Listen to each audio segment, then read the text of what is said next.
সহিহ বুখারী 3470 নম্বর হাদিসের বর্ণনা অনুযায়ী বিশ্ব নবী রাসূলুল্লাহ সাল্লাল্লাহু আলাইহি ওয়াসাল্লাম বলেছেন, বনী ইসরাইলের এক ব্যক্তি 99 জন মানুষকে হত্যা করেছিল।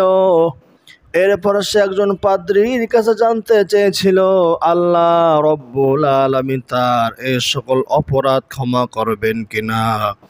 ওই পাদ্রী বলেছিল, তোমার মতো এত জঘন্য পাপীকে আল্লাহ রব্বুল আলামিন কিছুতেই ক্ষমা করবেন না। তখন সে পাদ্রীকে হত্যা করে দিল। যখন তাকে হত্যা করে দেওয়া হলো তখন তার পেরেশানি, তার আফসোস আরো বেশি বেড়ে গেল, আরো হতাশা হয়ে গেল। হায় হায়, আমি কি করলাম? এ পর্যন্ত মানুষকে হত্যা করে শেষ পর্যন্ত একজন পাদ্রীকে পর্যন্ত হত্যা করে দিলাম। এক ব্যক্তি তখন তাকে জানালো, তুমি যদি সত্যিকার অর্থে মানুষ হতে চাও, তওবা করতে চাও, আল্লাহ পাকের প্রিয় পাত্র হতে চাও, তাহলে তুমি অমুক এলাকায় অমুকের কাছে গিয়া তওবা করে নাও। এই কথা শোনার পরে সেই খনি চলল সেই দিকে, সেই বাড়ির দিকে, সেই লোকের দিকে। কিছু দূর যাওয়ার পরে তার মৃত্যু হয়ে গেল। তার রূহটা জাহান্নামের ফেরেশতারাও নেওয়ার জন্য আসলো, জান্নাতের ফেরেশতারাও নেওয়ার জন্য আসলো।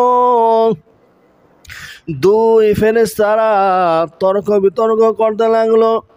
জাহান্নামের ফেরেশতারা বলল, সে সারা জীবন অপরাধ করেছে, 100 মানুষকে হত্যা করেছে, এখনো সে তওবা করতে পারে না, সুতরাং আমরা তাকে জাহান্নামে নিয়ে যাব, আমরা তাকে জান্নাতে যেতে দিব না।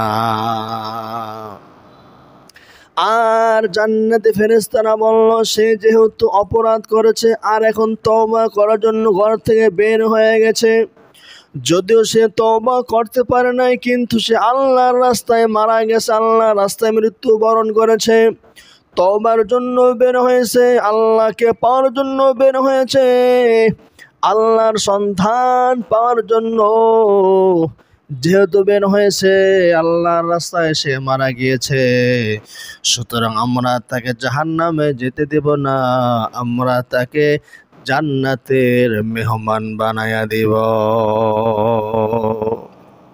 এইভাবে দুই দল ফেরেশতা তর্কের পর তর্ক বিতর্ক করতে লাগলো। তারা শেষ পর্যায়ে ফয়সালার জন্য, সিদ্ধান্তের জন্য আল্লাহ রব্বুল আলামিনের দরবারে পৌঁছে গেল। আল্লাহ রব্বুল আলামিন তখন দুই দল ফেরেশতাকে বললেন, তোমরা জমিন মেপে দেখো, যদি তার তওবার দূরত্ব বেশি হয় তার বাড়ি থেকে, তাহলে তাকে তোমরা জান্নাতে নিয়ে যাবে। আর যদি তার বাড়ির দূরত্ব কম হয়, তওবার দূরত্ব বেশি হয়, আর যদি তার বাড়ির দূরত্ব এবং তওবার দূরত্বর মাঝখানে ভাগাভাগি করে, যদি তওবার দূরত্ব কম হয়, বাড়ির দূরত্ব বেশি হয়, তাহলে তোমরা তাকে জাহান্নামে নিয়ে যাবে। ফেরেশতারা জমিন মাপার জন্য আসলো। আসলে এই ব্যক্তি যেই জায়গা মারা গিয়েছিল, ওই জায়গা থেকে তওবাকারী বাড়ি অনেক দূরে ছিল, আর ওই জায়গা থেকে তারা বাড়ির দূরত্ব একেবারে কাছে ছিল, বেশি দূরে ছিল না। কিন্তু আল্লাহ রব্বুল আলামিন ওই জমিনের দূরত্বকে তওবাকারীর জমিন সেটাকে বলে দিলেন, হে জমিন তুমি প্রশস্ত হয়ে যাও, লম্বা হয়ে যাও। আর যেই দূরত্বটা তারা বাড়ির দিকে কম ছিল, আল্লাহ তাআলা সেটাকে বললেন তুমি ছোট হয়ে যাও। এই দিকে আল্লাহ তাআলা জমিনকে ঘোষণা দিলেন, আর ফেরেশতারা মাপামাপি শুরু করে দিল। যখন মাপা হলো, দেখা গেল তওবার দূরত্ব কিছুটা বেশি হয়ে গেছে। এরপর জান্নাতের ফেরেশতারা ওই ব্যক্তিকে জান্নাতে নিয়ে গেছে, জান্নাতের মেহমান বানায় দিয়েছে। বন্ধুগণ, যারা তওবা করবে, যারা তওবার জন্য দোয়া পড়বে, মুক্তি চাইবে, আল্লাহ পাকের প্রিয় পাত্র হতে যাবে, আল্লাহ রব্বুল আলামিন নিজেই তাদেরকে জাহান্নাম থেকে মুক্তি দিয়ে জান্নাতের মেহমান বানায়া দিবেন। ভাইরা আমার, বন্ধুরা আমার, আমরা হয়তো অনেকে মানুষ খুন করি নাই, হয়তো কেউ জিনা করেছি, ব্যভিচার করেছি, সুদ খেয়েছি, ঘুষ খেয়েছি, কিংবা নামাজ পড়ে নাই, রোজা রাখে নাই, পর্দা করে নাই, কিংবা অন্যান্য গুনাহ করেছে, গুনাহ করতে করতে গুনাহ আকাশ পরিমাণ হয়ে গেছে, আল্লাহ রব্বুল আলামিনের প্রিয় নবী বলছেন, তুমি যদি একটি দোয়া ঘুমের আগে পড়ে নাও, আল্লাহ রব্বুল আলামিন তোমার জীবনের সকল সগীরা কবিরা গুনাহগুলো মাফ করে দিবেন।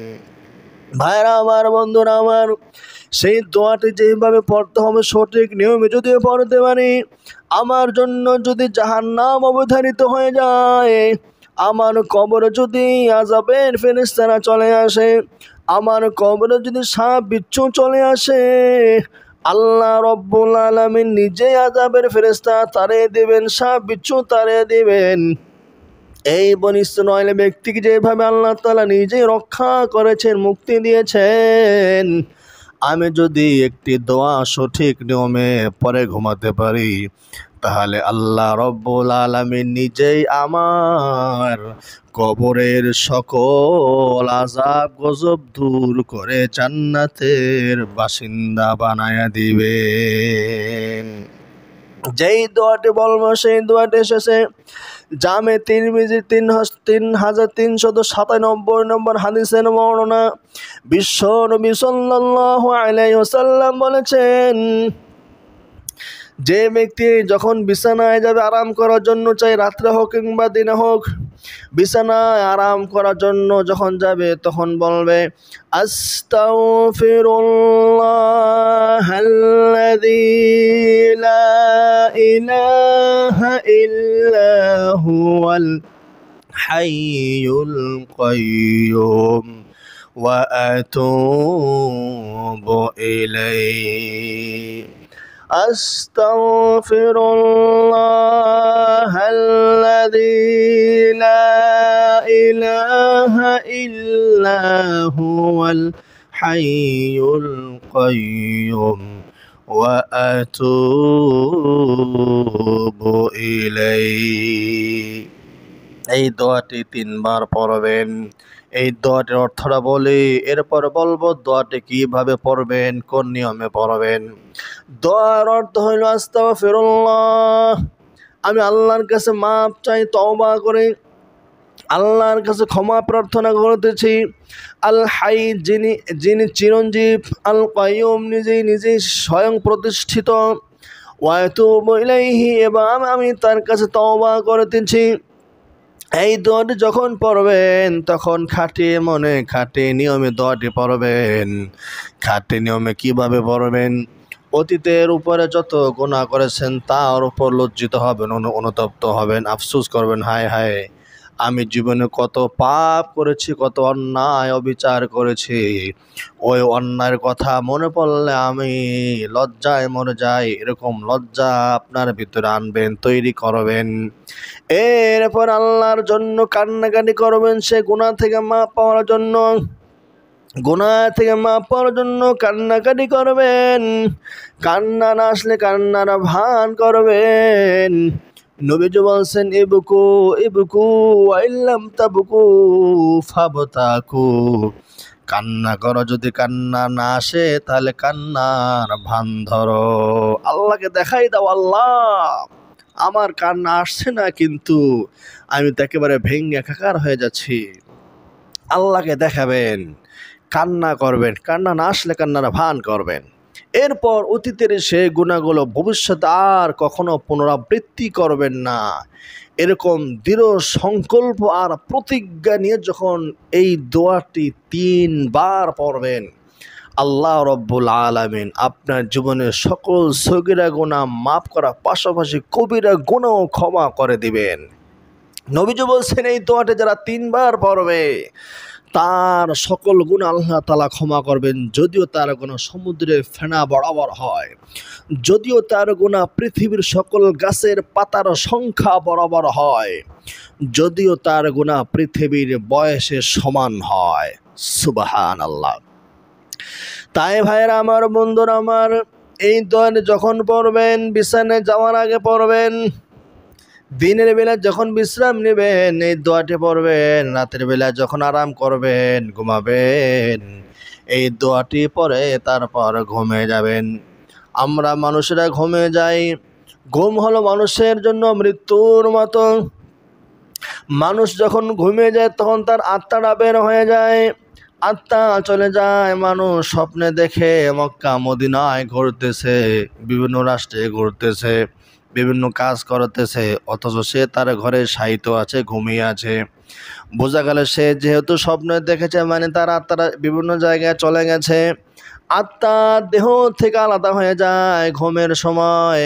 আল্লাহ রাব্বুল আলামিন পবিত্র কোরআনুল কারীমের মধ্যে বলেছেন, যার আত্মা বের হয়ে যায় এই আত্মা আল্লাহ তাআলা যাকে চান তাকে ফেরত দিয়ে দেন, আর আল্লাহ তাআলা যার আত্মা চান না তার কাছে আর ফেরত দেন না, তার মৃত্যু হয়ে যায়।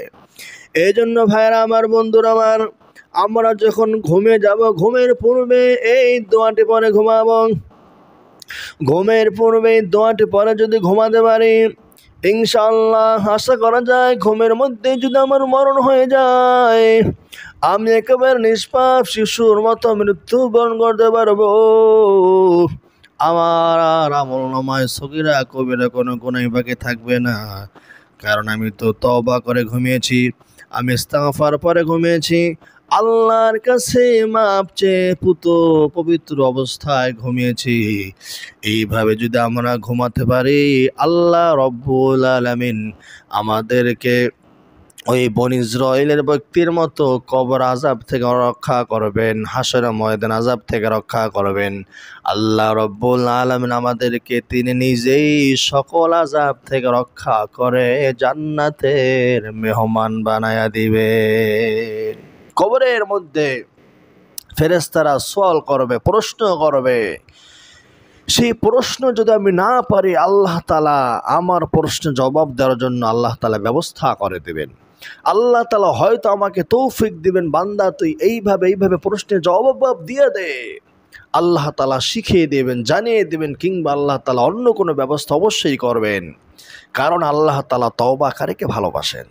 আল্লাহ তাআলা গুনাহ যে মাপটা আল্লাহর কাছে, আল্লাহ তাআলা তাকে সীমাহীন ভালোবাসেন, মহব্বত করেন।